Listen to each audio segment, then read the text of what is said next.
మనము క్రీస్తును వెంబడిస్తున్నందుకు శ్రమ ఎదుర్కొన్నట్లయితే ఆ శ్రమలో మనం క్రీస్తు కొరకు నిలబడే విశ్వాసం మనకుందా, లేక తొట్టిల్లిపోయే వారంగా ఉన్నామా?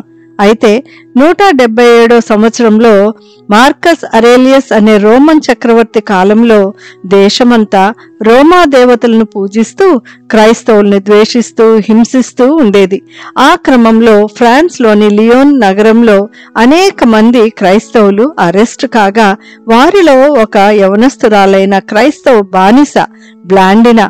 ఆమె శారీరకంగా చాలా బలహీనురాలు, కానీ ఆత్మ విషయంలో చాలా బలవంతురాలుగా ఉంటూ రోమా దేవతలకు బలులు అర్పించమని ఆజ్ఞాపించినప్పుడు వ్యతిరేకించటమే కాకుండా ఎప్పటికీ మర్చిపోలేనటువంటి మాట ఆమెను హింసించే వారితో అంటూ ఉండేది, మేము క్రైస్తవులం, మేము అలాంటి పనులు చేయమని. ఎదురు తిరిగిన కారణాన్ని బట్టి తనను ఎంత క్రూరంగా హింసించారంటే కొరడాలతో కొట్టారు, వేడి ఇనుప గ్రిల్లుపై కూర్చోబెట్టారు.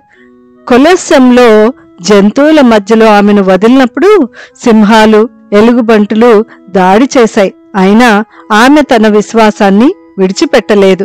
అయితే అందరూ ఆమె శారీరకంగా బలహీనురాలు కాబట్టి తొందరగా యేసును తిరస్కరిస్తుందని అనుకున్నారు. కానీ ఆమెలో ఉన్న ధైర్యము కేవలం ఆమెకే కాదు గాని పోంటికస్ అనే యువకుడితో సహా తోటి అమరవీరులను సడలని విశ్వాసంతో నిలబెట్టగలిగింది బ్లాండినా మొదట్లో అనుభవించిన భయంకర శ్రమల్లో బ్రతికి బయటపడినప్పటికీ మళ్లీ ఆమెను కొలెస్సంకు తరలించి అక్కడ ఆమెను ఒక స్తంభానికి కట్టేసి మృగాల ముందుంచగా చివరికి ఒక గ్లాడియేటర్ ఆమెను కత్తి చేత చంపుతూ ఉన్నప్పుడు సహితం ప్రార్థిస్తూ విశ్వాసంలో నిలబడి మరణించింది.